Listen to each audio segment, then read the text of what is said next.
Hey, low quality Habs fan. This is low quality Bruins fan here to say congratulations. You've won 5 games in a row. We thought it was such a tremendous achievement that me and a couple of guys wanted to make this video to remind you how much you matter and how much we care. Here we go. Hey, low quality Habs fan. Congratulations on 5 wins in a row. It catapulted you ahead of me in the standings. Now I'm trying to actively tank and doing everything I can to secure the best odds for a #1 pick, though you'll never be able to prove I'm doing it on purpose. Kinda weird that it took you 53 games to pass me in the standings. In fact, even weirder, you've played one more game than me, so you might not even stay ahead for very long. Congratulations on 5 wins in a row. 5 wins in a row! That's exciting and something to be proud of. I've had losing streaks of 10 games and 9 games, and overall, my entire season has just been a travesty. Huge bummer, right? Yet somehow I'm still 9 points ahead of you in the standings, and it doesn't look like you'll get even close to catching me. Huh. Congratulations on the 5 wins, though. When we were first coming into the league, we heard a lot about the original 6 franchises and how impressive they were, an absolute juggernaut of the sports. Well, we were real excited to see what you would do this season, especially considering you went to the Stanley Cup final last year. Although I guess it hasn't quite gone as planned. You've allowed the most goals in the league. That's pretty impressive, at least you're leading in something. Honestly, with the way our expansion draft went and having Dave Haxtell as a head coach, I didn't expect any team to be below us that was actually trying. Yet here you are. We are mesmerized by what you're putting together this season. Congratulations on the 5 wins. This seems really unnecessary. Oh, it was necessary. Because I hate you. Low quality fans of a high quality Bruins team. That is a dub. 4 in a row. It is 8 a.m. Sunday morning. The West Coast is a tough swing. Yeah, 10 o'clock starts are not ideal. But hey, another dub. 4 in a row. The only team hotter than us in the Atlantic Division, Montreal, who have won 5 in a row, oddly enough. So that's neat. Huge win. And by huge, I mean really wanted to beat some of these bottom feeding teams all in a row. I want to see this get to 6 or 7 games as a win streak. Will that happen? Based on last night's effort, I would say 50-50. Not a bad game, but I thought the Sharks really impressed for the most part. They were very tight defensively. They were laying a lot of traps in the neutral zone to force us to dump and chase, and they're clearing the pucks out pretty well. We were clearly the better team. You'd look at the shot totals. We destroyed them. Possession, deserve to win-o-meter, the whole kit and caboodle. We were the better team, don't get me wrong. But the Sharks did everything they could to limit what we were good at. I was pretty impressed with it. In a 7-game series, we smoked that team. In one game, where they kind of stick with us, I'm kind of impressed. I was unbelievably angry that we couldn't put it away sooner, but that's okay, because we did put it away, and I need to temper my expectations, because it's hockey. You can't always blow a team out by 4 goals. This isn't basketball. You can't just go up by 30 halfway through the game. It just doesn't work that way. Sharks are 2-4-4 in their last 10. They're not a very good team. No Carlson, injured reserve, but Brent Burns is having kind of a bounce back year. Do you remember when he was a winger playing defense, then a defenseman playing winger, and then he mixed it up a little bit and all that good jazz? He was really fun for a couple of years there. Really fell off a cliff for a little while. Penalty kill is baller. And I complained about the power play in this game, knowing their penalty kill is baller. And I woke up this morning going, maybe their penalty kill is just baller. Maybe we got to give them that. I believe they are top 5 in the league in that. Maybe, I think, third. Bottom third in the league in goals for per game and goals against per game. Their goaltending, expectedly, not great coming into this season. They don't have a lot of finish. Timo Meier's really good, though. And Tomas Hertl. Might have heard of him. All eyes on Hertl, right? All eyes. I thought he played a good game. He is not working with a lot. I would still love a Hertl trade. But here's the Hertl trade I want to see. And I think, I put this on Twitter, and I think I'm lowballing the Sharks here. This is a price I'm completely comfortable paying, which means I'm probably lowballing the Sharks. A first, and it has to be this year's first. Studnicka, I love me some Stud Thicka, but that's where we're at. DeBrusque and a third. I would give that up for Hertl. Now, that's a rental, and that's an expensive rental, right? You have Stud, who promising-ish, middle six, maybe, center. We're not really sure there. DeBrusque, who's on a tear lately, a first-round pick, and a third. I want a sign-and-trade. I want to have some term on him. Do I have faith that Sweeney could get a deal done? I think he does a good job in that aspect of his job. But I think if you're trying for a sign-and-trade, I think it costs you one of Vakanainen or Beecher. I think you'd have to add that in. You might have to add that in before even the sign-and-trade. I might really be lowballing them here because I'm trying. The more I'm okay with the first one I listed, the more I'm like, that probably means I'm got my glasses on, the black and gold glasses. Either way, that's a deal I'm super comfortable with. Let me know if you think that's insane, or if you just have a better idea, a better deal that you think would work around it. Like, comment, subscribe. Swayman starts. He has a 952 over his last 5 starts. He would finish this one with a 938. The guy's on fire. He is on fire. And he also has, I think he has, and this isn't a comparison of him and this gentleman. You ever watch Tom Brady? And he throws 2 picks a game that don't get caught?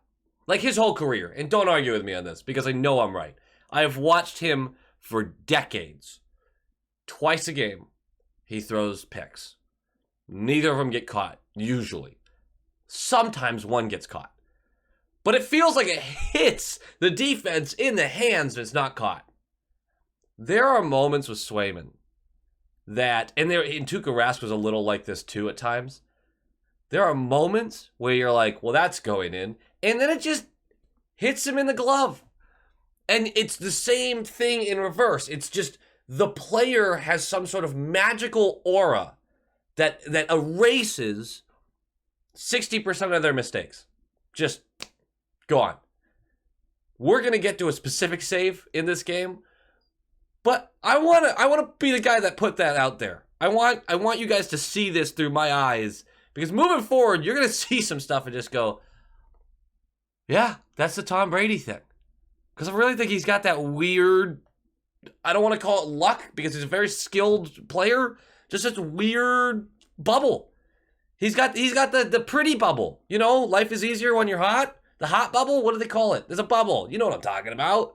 Vok is still not feeling right. I'm getting more nervous by the day with him. I really, this is such a bummer. Lazar is out. I have not seen a disclosed injury yet for him. Like a real, this happened.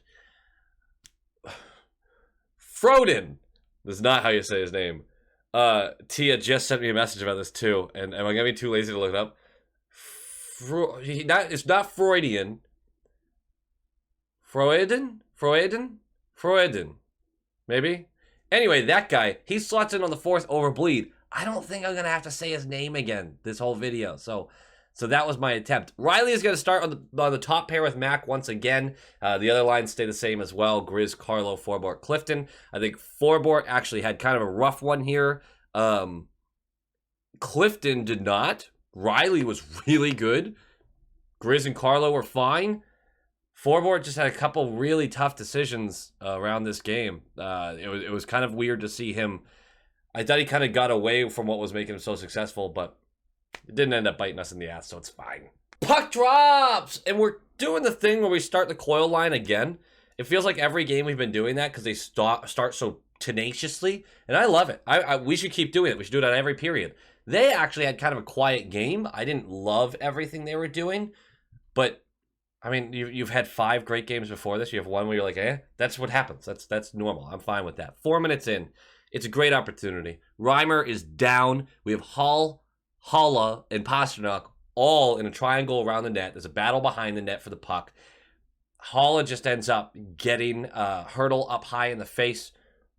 Bloody, desolate, dying. Hertl's fine. But we're going to get on a 4-minute PK. I mean, this is 2 minutes into the game. And we had a scoring chance in front of us. I hate offensive zone penalties like that. And that one was really careless. No clue why he was picking his stick up at that angle in that place. Just didn't make sense. It didn't make sense to me. And then the penalty killing was fantastico. It was beautiful. Oh, they couldn't get anything going. All the lanes were clogged. We met them at the blue line. We had several scoring chances during these 4 minutes going the other way. It was just gorgeous penalty killing. If you are an X's and O's guy, you're on the whiteboard doing your thing. You're the hockey guy on YouTube. Or this is a penalty kill that you adored. It was gorgeous. Oh, I could gush about it the entire video. I won't, though. Very few chances through the first 14 minutes. There was very little room on the ice.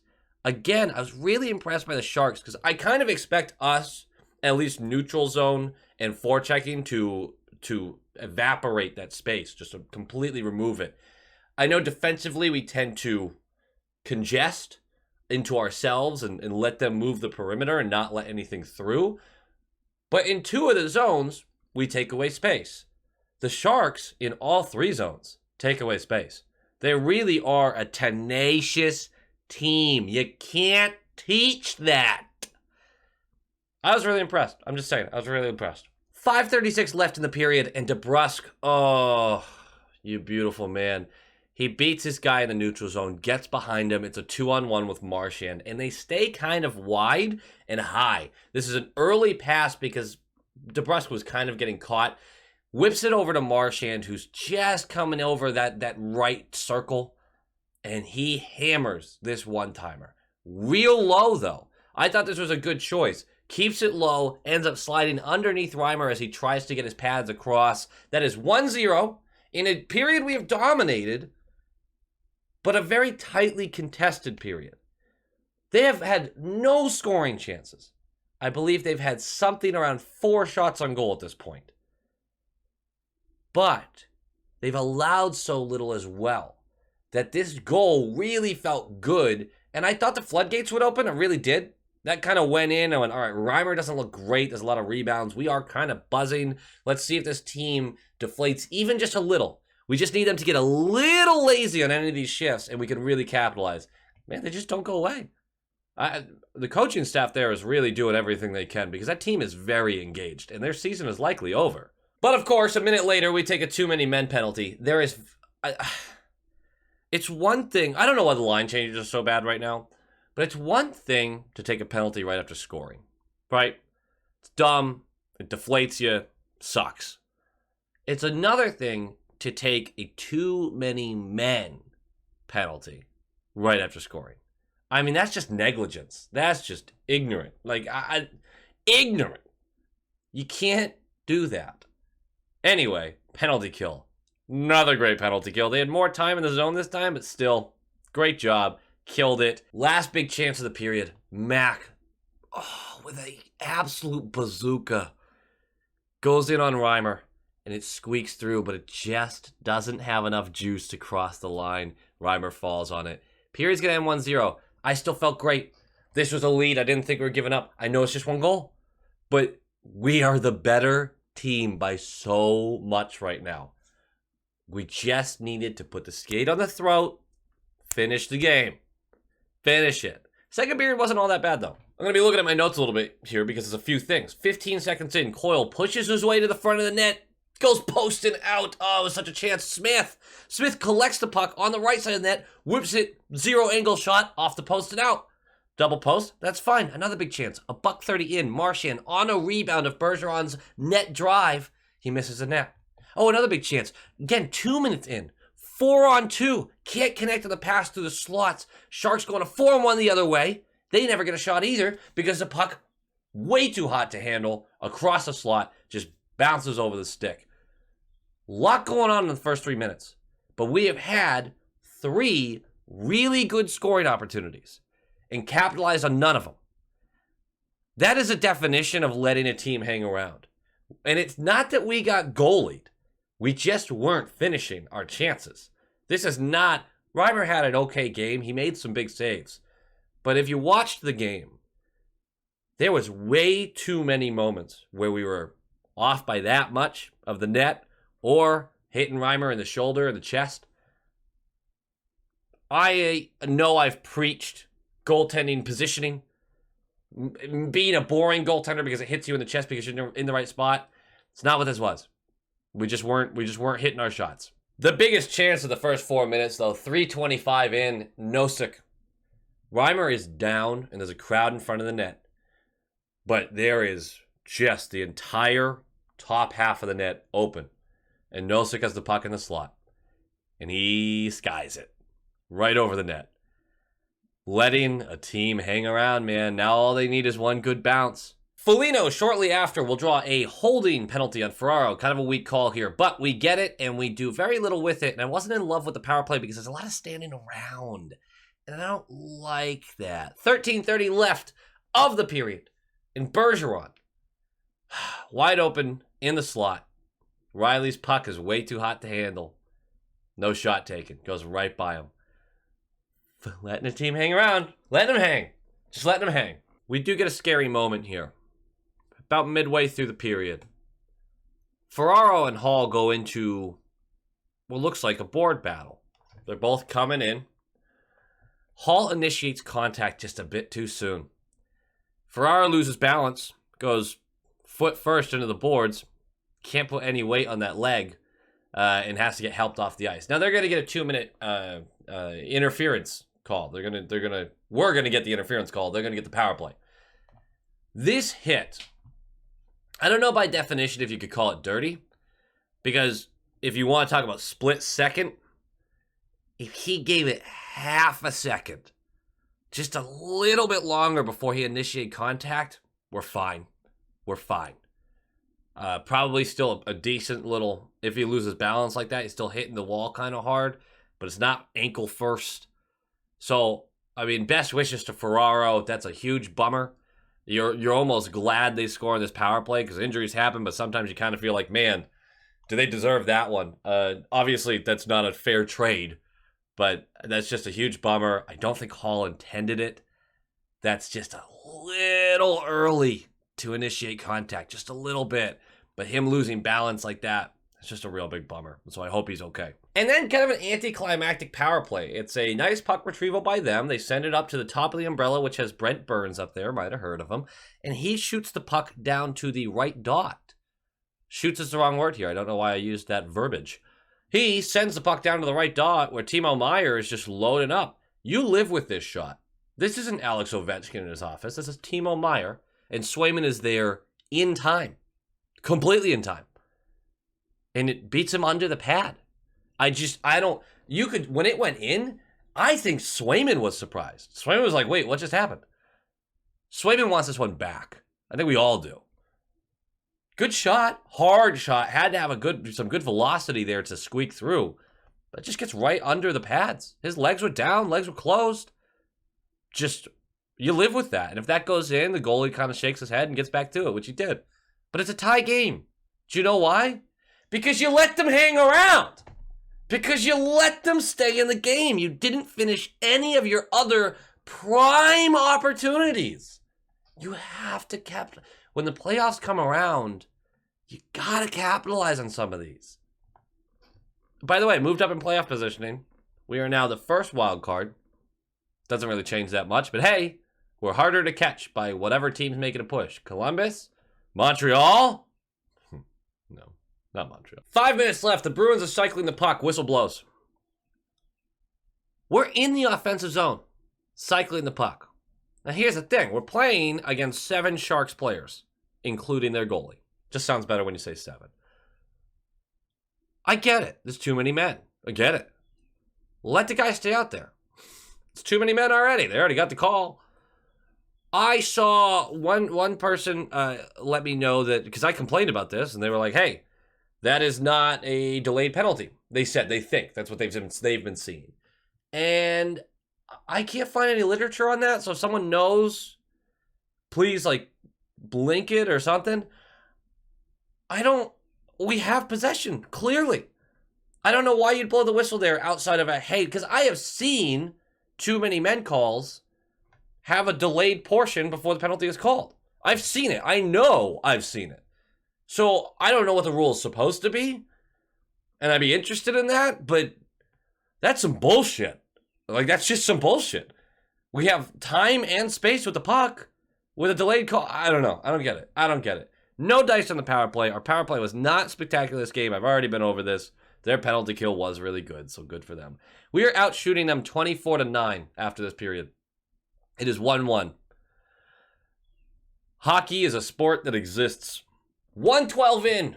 Gregor is going to go for high sticking our St. Patrice Bergeron. Bergeron's taken a lot of abuse to his face and his ears this year. I feel like he's taken a lot of abuse. There are a couple big chances on this power play. I actually liked the way the power play was operating for the most part on this one. We do not get a power play goal, but it feels like a power play goal because we're set up in the zone. We're moving the puck well. It's a blast from Pasta, top slot, just high up there. Smith with a great redirection gets it in on the net. Reimer makes a save. Puck goes off him, off against the back wall, and Hall is crashing the net from the left side. He, in a split second. I have so much respect for something like this. I don't know how you process this quickly. Professionals, man. What are you going to do? Picks up the puck, sends the smoothest, fastest pass he can to Marchand, who's on the right dot, bottom of the right circle. And he just fires his high. And Reimer can't get over in time, takes it off the mask and in, just to add a little injury to insult. What a beautiful shot. What a beautiful pass. All the attention should really be on that pass. The tip by Smith wasn't bad either, though. 2-1. Feeling good. They kind of turn it on. We're out shooting them 30-9 at this point. We're 5 minutes in, up by a goal. But they, for the next, 10 minutes, really start bringing it. 7 minutes left. Swayman. Huge save. It's an open bid from the slot. Gets the left pad on it. Just a minute later, Sharks pushing hard. Hurdle gets in behind the defense. Sway stones it with a glove. Big saves. He hasn't had to do a lot. That might have been his 12th save of the game. Huge save. 4:22 left. It's 4v4. Clifton and Veal, I don't think that's how you say his name, but Veal are going to go for some post-whistle attitude. They get into each other's faces, do the little, the huge. They're going to go 4v4 for a bit. 48 seconds left to 44. Incredible. Just incredible. Burns dekes through 3 Bruins. Goes 200 feet. Dekes through 3 of them. Gets a shot on net. Save made, right? No problem. But the puck gets cycled back up to the slot, and it's a hammer shot from the point. Swayman gets it, but it squeaks through. And he has to fall back on it. He tries to. Puck doesn't get under him, though. He's lying on his back. Puck's going everywhere. He's trying to grab at it. There's sticks everywhere. Bodies everywhere. It gets kicked out. And it slides away. And this is, Hurdle. It's a pass to Hurdle, who's in the right circle. And Swayman is down. And he just lifts his glove. This is a Tom Brady moment. Here, he just lifts his glove. And Hurdle shoots at the glove.